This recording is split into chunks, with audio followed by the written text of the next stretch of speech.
Hello and welcome to the Matchbook Betting Exchange Irish Greyhound Derby podcast. Yes, indeed, it's that time of the year. We're getting excited about the best 5 weeks greyhound racing, certainly on this side of the Irish Sea. PL may disagree with me, but by all accounts, the quality on show over the next few weeks here in Shelbourne Park, Dublin, will be something sensational. Perhaps one of the strongest derbies of the last 25 years or so. Really is incredible. And we are going to get straight into it because I am joined, as always, by PL, the Master of Ceremonies, Paul Lawrence, who will be, of course, doing a Greyhound watch-along through the whole derby, sponsored by ourselves here at Matchbook. And, of course, we have the lily-white assassin, a man who has been absolutely stuck into the betting markets over the last few weeks. I'm sure there's nothing else exciting happening in his life. Oh, that's right.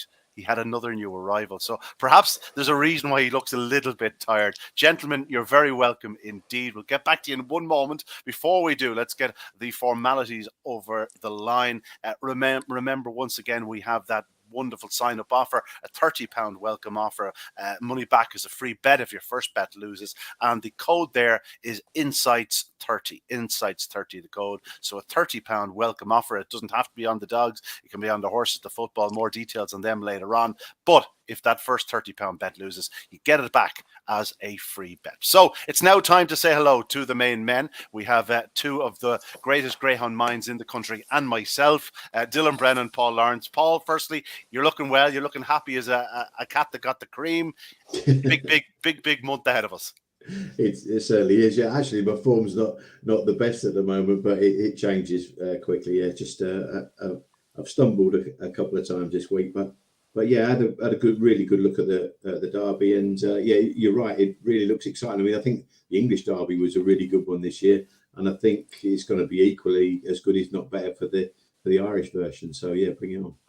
Dylan, normally we'd look at the top 10, 12 and the dogs and you go, wow, that's a really strong derby. This year you could look at the top 30 or 40. It's really strong throughout, real strength and depth.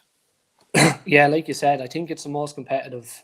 It's certainly the most competitive I can remember. The caliber of dogs around at the minute it's unbelievable. And like you say, it's not about the top few in the market. There's plenty of ones there at biggish prices. I think when you see the likes of a dog like Skywalker Barry in or around, I think he's 80 or 90 or whatever.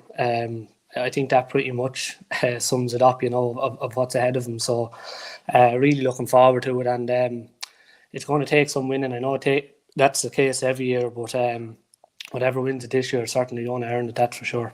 Yeah. Well, I'll tell you what we're going to do, gentlemen. We'll give you three cracks at the whip, right? We're going to talk about the main fancies, perhaps some of those at the top of the market. It doesn't have to be at the top of the market if your main fancy is a little bit further down, but we'll talk about the middle of the pack, those that the dogs sort of between 33 to 1 and let's say 50 or 80 to 1. And then we have a few outsiders perhaps that you could back that will shorten and perhaps lay back in the latter rounds, of course, because you can do that with the exchange matchbook. Of course, we'll be offering markets on each and every heat through the derby.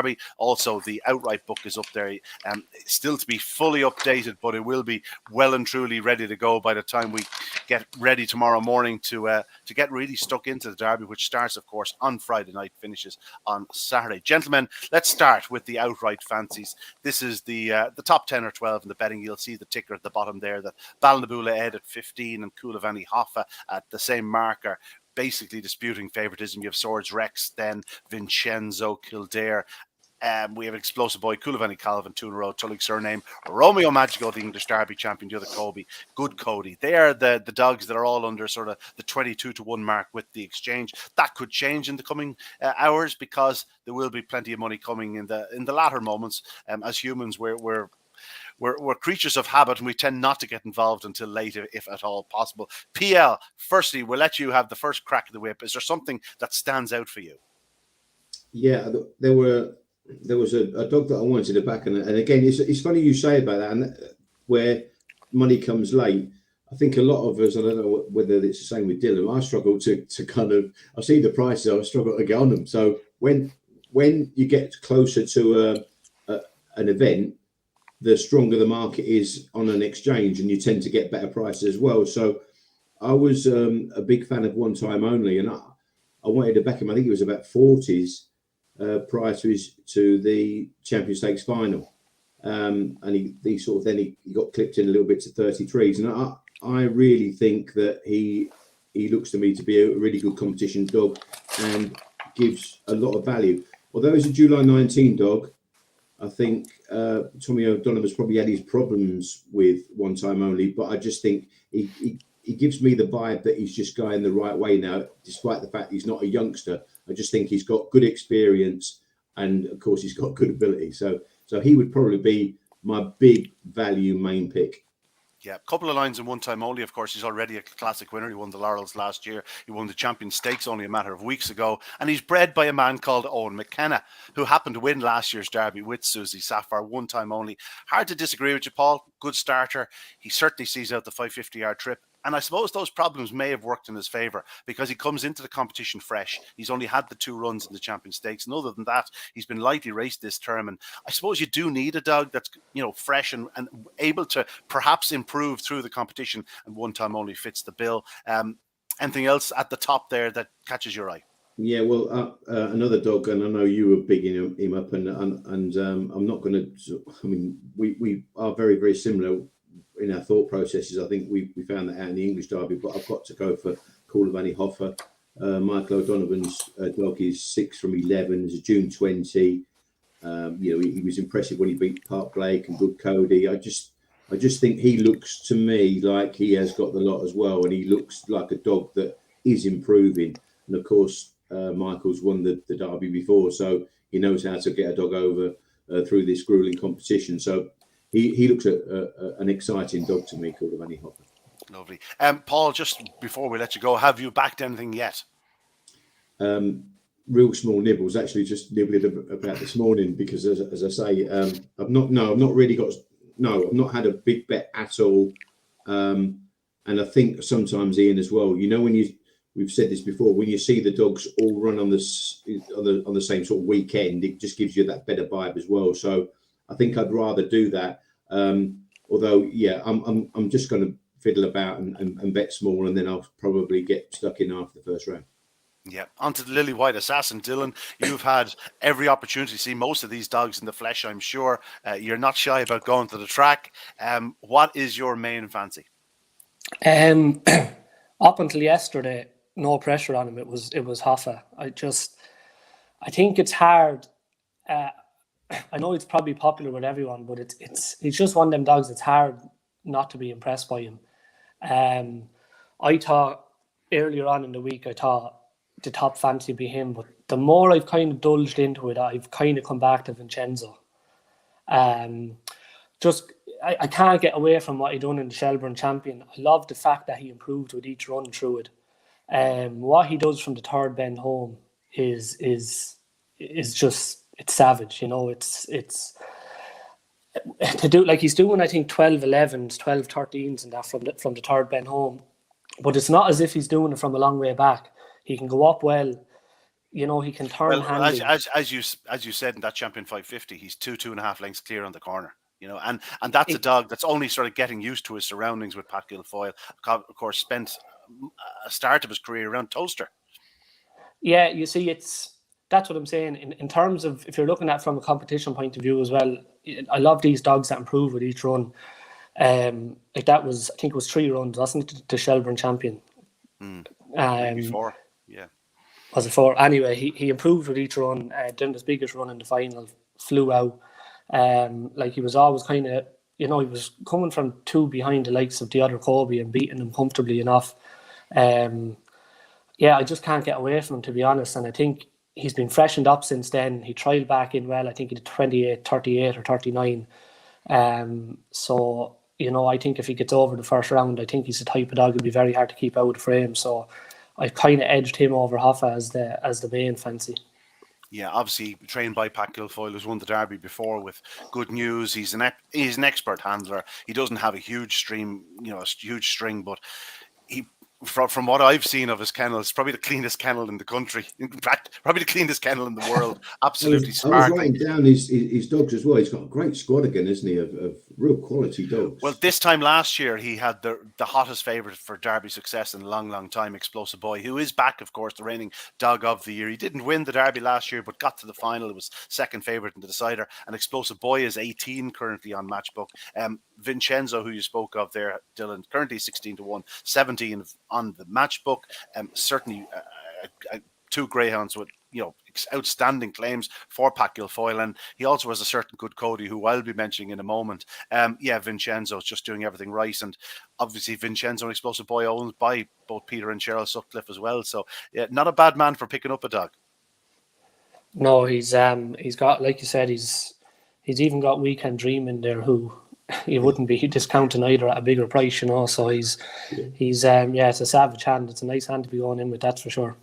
I must admit, the positive about Vincenzo as well, 29-27 and 29-30 over track and trip as well. That's really good form. And like you say, Dylan, he has a chance to lead with a good break, but he doesn't need to lead to win because, as you say, he's just got good all-round speed, isn't he? Yeah, that's the thing. Like I'm saying, he can kind of, like he showed in the final, he can lead up. Like he flew out that night. But I just think he's the type of dog that he's probably going to be turning handy enough most nights, as in maybe third, even fourth. But if he's doing that from the third bend home each night, and he did in the Shelburne in the Champion, he was doing it consistently, like 12-11, 12-13.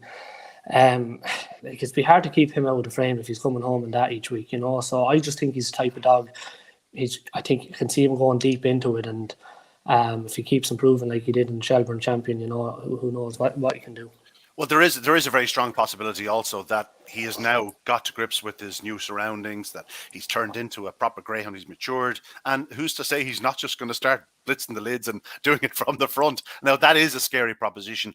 Certainly one of my closest confidants rang me yesterday just for a sort of chat. He just wanted nearly confirmation. He said, I've looked through the card, I've looked through every dog, and he said the one that just keeps jumping out is Mia Vincenzo. And I truly respect his opinion. And it got me thinking, because I had sort of, you leave that form back there, and until you see them again, you don't make up your mind. So I've made up my mind prior to him coming out, and yeah, I can see Vincenzo going very deep into competition.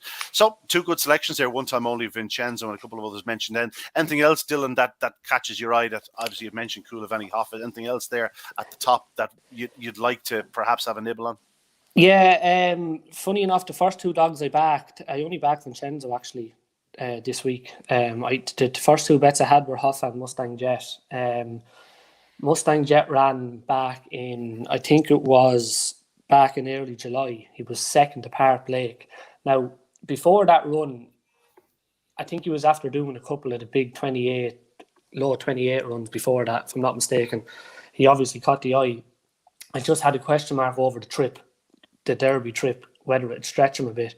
But he missed a kick that day, showed loads of gears up, finished, I think he was a length or so behind Park Blake. And that's when I kind of thought, maybe the 550 trip, maybe he will get it. And taking in that he's getting stronger with each run as well. He was one of the first bets with Hoffa. I just think he's loads of his pace at the third bend, a bit like Coulivanny Hoffa. He's got serious gears, and he's in the right hands too. So they'd kind of be the three at the top of the betting for me. I think I'd be disappointed if you didn't get one of them to the latter stages anyway. Yeah. He trialled very well the other day, Mustang Jet. He's definitely going the right way, no question about that. On to me. I'm going to mention, obviously going to tell you the two at the top of the market that I have backed, and this is the point where I start blowing trumpets and horns and all that. And Paul, we know that can be a dangerous thing to do, especially following our exploits at the English Derby. We're on Ballabula Ed at 33-1 and the likes, and he's 7-4 favourite ahead of the quarterfinals. We look like the world's greatest geniuses, and obviously then the wheels fell off. Obviously, Ballabula Ed is very much in our thoughts because we both think he's an absolute monster. But I was on the right prices on Coulivanny Hoffa. I just got there the right week. You sort of got an impression he was going to take off sooner rather than later. And just the fact that I asked the young lad that works with Michael and Dunham, and I said, well, how's Hoffa? You know yourself, he's all right. Like, he's all right. And it was downplay. Will he go to the Derby? I don't know. You'd have to ask the main man himself. And knowing well he was going to the Derby, I said, right, there's a bit of secrecy going on here. This dog is going to the Derby. I'm getting involved. 33-1 and 25-1. Nibbles at 33s. I'm on at 25s. He's now a 14. I'm happy enough with my money there. And Good Cody. I've been very impressed with Good Cody. He was obviously an exceptionally fast greyhound last year. He won the Irish Sprint Cup, won the Tralee Derby, was an absolute sensation in the early rounds of the Produce Stakes, clocked a sizzling third bend section. I think it might have been in the quarterfinals, maybe the semi-finals, but he's in a hugely fast greyhound. Again, Pat Guilfoyle, I think he's been laid out this year. They stayed away from sprints. They've largely stayed away from the real sharp 5-2-5-yard tests. I think he's tried to strengthen them up, and I think it's worked. He ran a remarkable race in defeat in the Dundalk International. He's beaten just a length and a length by, or maybe a half length and a half length by Part Blake or Kulovani Hoffa and Part Blake in his last start at Shelbourne Park after giving them a 2 or 3 length head start. His issue is the boxes, but when he hits it, I think he's as fast as any dog in the country. So they're my two. Again, I'm on Good Cody at nice prices compared to, he's still reasonably well back, or he's still reasonable price at 22 with Matchbook. I certainly wouldn't put you off him. Because he's the bigger price of the pair, I'm going to nominate Good Cody as my choice. I did price-wise in the race post today. I put up Kildare. He's currently 17.5 in the exchange. That'll probably drift a little bit in the coming days. He's trialled very well at Shelbourne Park. Issue is he's never raced at Shelbourne Park. The same about Ballinaboula Ed. But no, Kulovani Hoffa and Good Cody are the two I've backed. So there's no point in me tipping anything else as regards, they're the two at the top of the market I'm happy to have. And I'll stick with them. I think we're going to move to the middle of the pack now, gentlemen. Is there anything sort of between the 33-1 mark and sort of 50-1 mark that catches your eye, Dylan? Yeah, one dog there in Barefoot Supremo. At least mine's in writing. I've written that already this morning, so I'm okay. I've 5 plays at the minute. I'm going to stick at that, and he's one of them.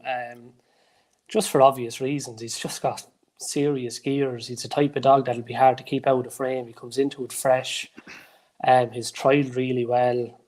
He's got a nice. He really has aeroplane pace. Like this is exceptionally fast. He's exceptionally fast, and like I say, he's coming into it fresh. He's trialled well, and his handler has quite a habit of getting these type of dogs to Derby finals. Whether to go on and win is another thing, but these strong running dogs, he's a good record with them all the way back to the likes of the Late Show. I think he'd Barefoot Bull at Antrim Classic. Obviously JT Jet, all these strong running types, he knows how to get them deep into the competition. And I just thought at the prices he was around that sort of price, I thought he was big because he'd be very hard to keep out of the frame with a bit of luck and running, Yeah. Anything else? Hello Hammond's another dog, isn't it? Hello Hammond was another dog as well that he got to the front. We're talking about Paul Hennessy, obviously.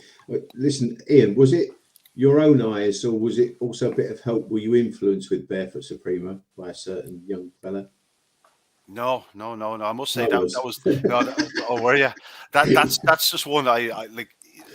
Paul has a modus operandi in recent years. He certainly used it to great effect with JT Jet. That he has Derby dogs, and he doesn't see them as anything else. He doesn't run them in one-off races. He doesn't run them just for the sake of running, and even smaller competitions he'll tend to avoid. The fact that this fella came back from the English Derby and didn't have a run. He got knocked out in the quarterfinals in English Derby. So we're talking sort of middle to early June. And here we are, sort of the middle of August, nearly 2 months later, and he hasn't had a run. He's only had one trial. That's what Paul tends to do with these dogs, try and keep them fresh and well. He wouldn't do that if he didn't think he had a serious chance in the Derby. And now I'm in a lucky position. I could ring Paul at morning, noon, and night and ask him his opinion, but I didn't need to. I just know by the way he's gone about things with this greyhound that he thinks he's an absolute airplane. And of course, if you look back at his exploits in the early rounds of the English Derby, he came from about 10-12 behind one night to beat the good dog, the bubbly Apache dog. It was a stunning run.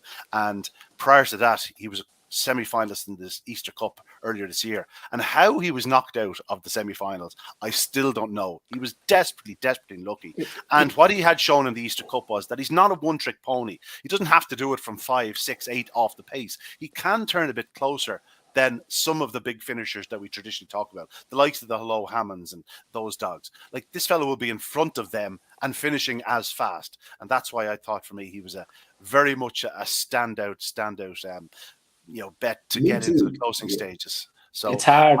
We have 2 for Barefoot Supremo. I might as well put my they're the 3 dogs I backed total. Good Cody, Kulovani Hoffa, and Barefoot Supremo was the last piece of the puzzle. I backed him on Monday. I'm happy with what I've done so far, and obviously we'll nibble away through the rest of the rounds while dogs go out in prices. But prior to the opening round, I think they will be my 3 bets. Paul, anything else in the middle of the pack? Are you going to join us on Barefoot Supremo? Yeah, I've already done that this morning. Again, I've only nibbled small. I've not gone mad at all. But one time only was my big. I was big with him. Cordovan Hoffer. I've watched a lot of his videos even over the last few days, but obviously I knew he was a monster. And I think actually I'm right in saying about Hoffer, he was due to trial before the English Derby started, and one of Michael's other dogs broke his hock and he didn't trial Hoffer, and that was him. So he saved him, and that tells me he knows he's a special dog. And yeah, I'll back Barefoot Supremo, thinking that he'll get through. I think he'll nearly win his first round as well. So I think he'll get through, and you could do a bit of trading if you liked. One more dog that I've started off as well is Born Warrior. I've been really impressed with him, and again, probably because he's a wide runner, he's going to keep getting his draw. He's another dog that he doesn't have to lead to win. He's got good early zip. He's got good back straight pace. I think he stays well enough. He's April 20. 9 from 20, and Jennifer O'Donnell seems to be getting the best out of him. He seems again to be improving to me and doing it against quality opposition. He's the one dog that has been racing good opposition from the very start. You know, he seems likely enough race, but he's had 13 or 14, and unlike a lot of the main protagonists up the top there, the likes of Ballabula Ed and even Hoffa's limited enough experience at Shelburne Park, Kildare, dogs like this. Born Warrior's done much of his racing at Shelburne Park, and he keeps a very true line. He, as you said, Paul, stunning early speed when he hits the lids, and he generally does come away well, and he's massive down the back straight, but he also races the bends as well. I was just going to say, he's an exceptionally fluent bend runner. I mean, he goes around dogs, and it's like he kicks off that second bend. Yeah. He catapults into the back straight, and it's a very good sign in a greyhound. As you say, he's a wide seed. There's only 26 of them in the competition, and I looked at the opening round, and it'd be no surprise to me if the guts of half of them went out in the opening round. I don't think Born Warrior is going to go out. He's facing a tough test now. Is he taking on? He's taking on Explosive Boy. Yeah, but no, he's definitely going to Skywalker Silla. Yeah, we're just going to throw some prices at you there. Barefoot Supremo currently on the exchange is 34. That's a perfectly fair price. I thought he was a 25-33 to 1 chance. That may sneak up prior to the off. One time only is currently 34. I think that's very big. I think he deserves to be in and around the 20 to 1 mark. And Born Warrior is currently 26. And that's probably about right, although his record is pretty special. The one thing you throw against him sometimes is that he hasn't done time. What he did the last night was in very, very wet, sludgy conditions. He did a 29.81. It was easily, it was rated 40 slow, 29.40. It could easily have been rated 60 slow. And that all of a sudden throws him right in the mix as one of the fastest dogs around Shelburne Park this year. It's worth pointing out that nothing is done at 29.10 or anything close to it this year. I think the 29.27 may well be the fastest time this year for the 550-yard trip. I think the actual mechanism at the start is about 8-10 spots slower than it has been in previous years, so keep that in mind. I wouldn't go back in the track record to go anytime soon, but it is worth pointing out when you're back in the likes of Born Warrior that he probably has done as good a time as any dog in the competition. Anything else, PL?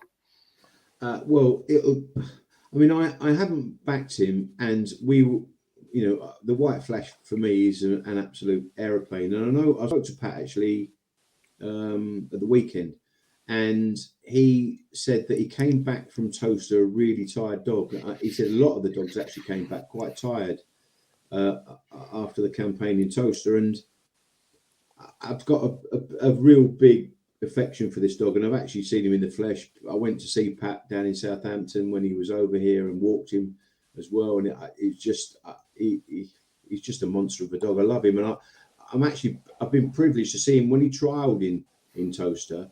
And after he came off and James Corden handled him and we watched him, I took a video of him, and I've seen him, in the 3 to 4 weeks after that, and I can just see his physicality improve. So I expect Pat to get probably even more about this. He's just got a massive, massive engine. Obviously, his Achilles heel is his starting. But I think he's got enough quality to get away with that. And I'm going to have to back him, because if he wins the Irish Derby and I've not got a penny on him, that would be a criminal act. So I will have to put Bandable Red into the mix. And one dog, obviously, that beat him in the Kirby final that I thought was a monster. And when he did that sprint trial in Cork, I thought, Jesus, this dog's back, was Swords Rex. And yet, obviously, he he's had that. He must have had a little problem because his Shelburne trial was very, very moderate, and I think you may have spoken to Graham about that, Ian. I didn't actually speak to Graham about it, but I did speak to someone who was talking to Leonard, the owner, about it.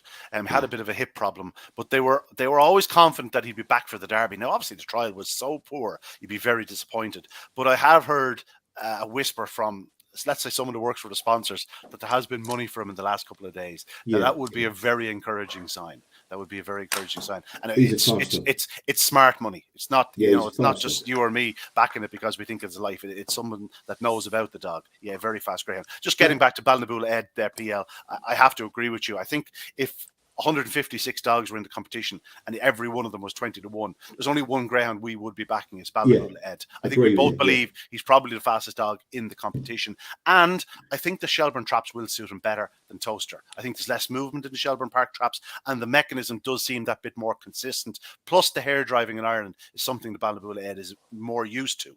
Obviously, the hare trips the traps, behind the boxes. Whereas in the UK, the hare's gone by the boxes by the time they open, and they can throw a dog off. I think Ballinabula Ed would be more than happy to be back in Ireland, and we've seen him start in Ireland before, and I can't see any reason why he can't start again in Shelburne Park. Again, we haven't seen him race at Shelburne Park, but by all accounts, I think he's going to be a bit of a monster in the coming weeks. We're going to move on. Look at that market as well before you move on. When you just look at that market, I know we've said this. When you look at the dogs, and it's 14-1, it probably could be a little bit bigger. But Ballinabula Ed, Corlevanny, Hoffer, Swords Rex, Vincenzo, Kildare, Explosive Boy. They're just phenomenal dogs, and as you say, there's loads of other dogs that are going to play their part as well. I was looking on the odds checker yesterday. There are 5 classic winners, 50-1 or bigger.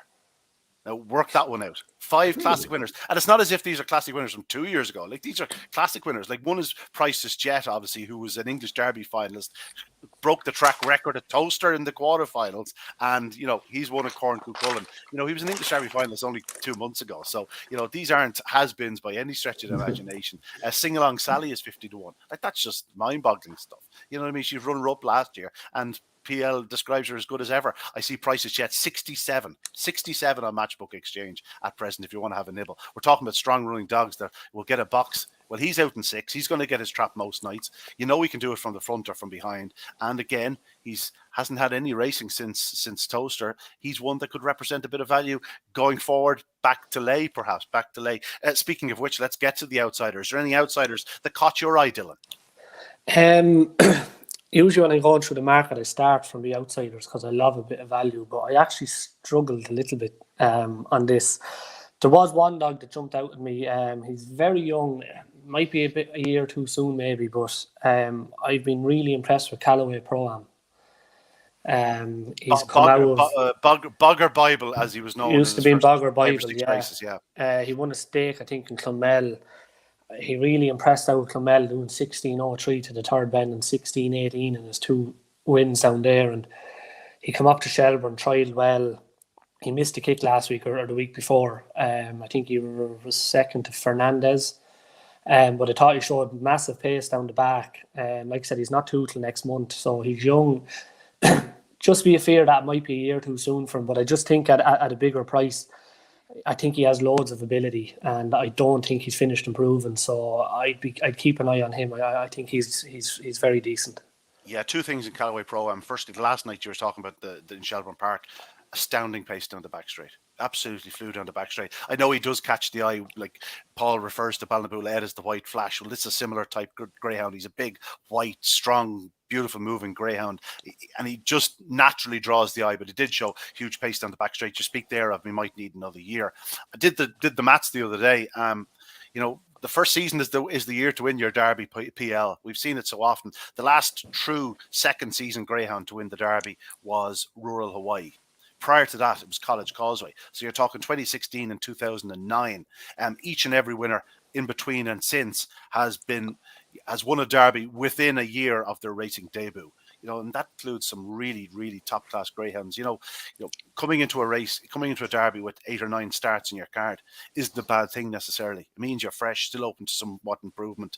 And, we've seen plenty of derby winners winning with 15, 16 races on their card. So just keep that in mind, that if you are backing something at bigger prices, maybe stick to the younger ones rather than the second and third season dogs. Now, it's a bit rich coming from me. I'm after tipping up the likes of Good Cody and, even Barefoot Supremo. So Barefoot Supremo probably just about comes over the year, but at the same time, he's relatively lightly raced. But yeah, I've also mentioned there the likes of PL's mentioned One Time Only and Price's Jet and dogs like this, but obviously it's very possible. But the stats would tell you that first season greyhounds or dogs within the first year of their debut generally do go on to win the Derby. PL, of the outsiders, something catch your eye?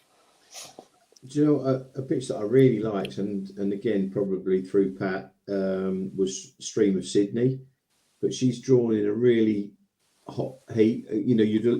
Because she's young and because she's inexperienced, you probably would have preferred a slightly easier heat just for. Yeah. But she hasn't had a lot of experience. I actually made her a 12-1 chance for her opening round heat, so that just goes to show how strong it is. Like, she was a wonderful winner of the Kennedy Cup, and I know they backed her for pounds, shillings, and pence at Shelbourne Park in a 5.75 the night it was called off. So they clearly thought plenty of her. Yeah, she walked out in the 5.75, and again, because she's got that early dash, you'd think the 5.50 would actually be even better. The run to the turn would be better for her even than the 5.25 that when she was winning in Limerick. So I just thought, 125, if she could sneak through, all of a sudden you've got a kind of a fairly big ticket if you're looking for an outsider from a young greyhound that could improve.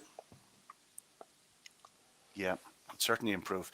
She is very strong. I'm going to nominate another very strong runner. It'll be no surprise to anyone that's listened to me over the last year. Crafty Kokoro.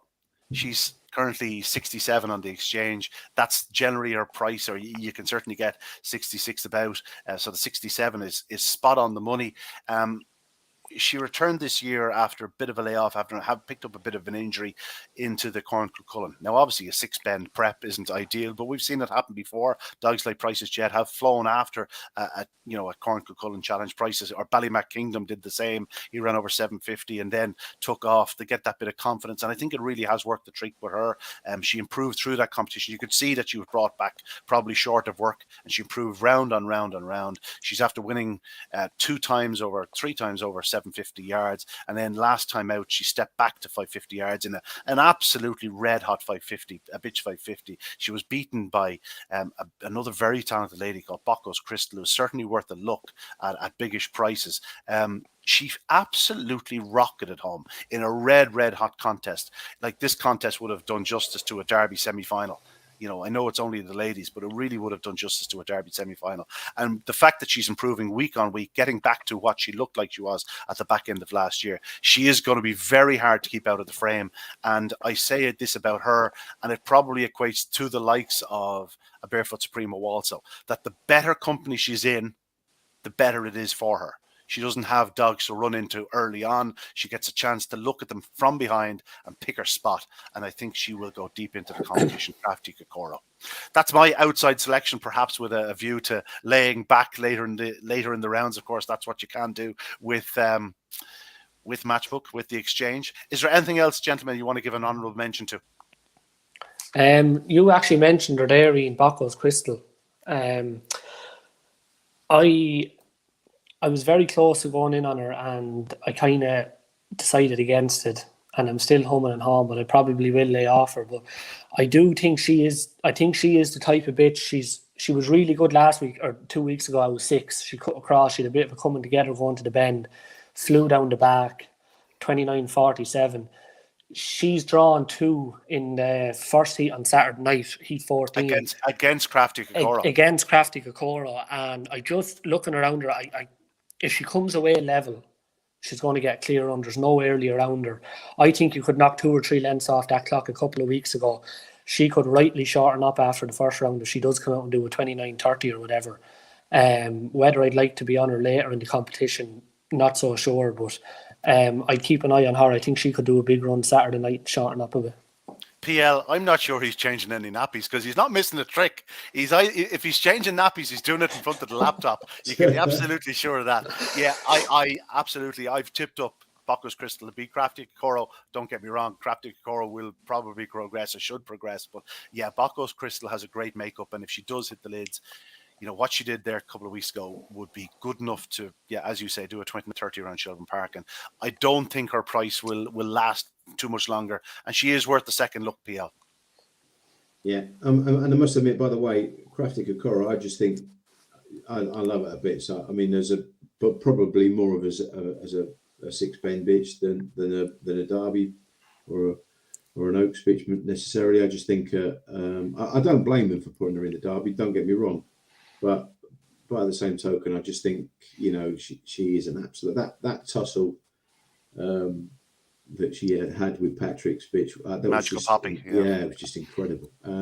So yeah, I actually that was another one I did write down as one to keep an eye on. And as I say, it's just rich in quality. This Derby, it's incredible. Yeah, gentlemen, we have 5 weeks to look forward to. It's going to be an incredible time to be at Shelburne Park. If you can venture to Shelburne Park, please do so, because you won't regret it. I promise you that. A couple of things to mention. You can watch all the action live on Matchbook Betting Exchange. There will be streaming with each and every heat. They will be pricing up the heats also. There should be plenty of money there, plenty of liquidity.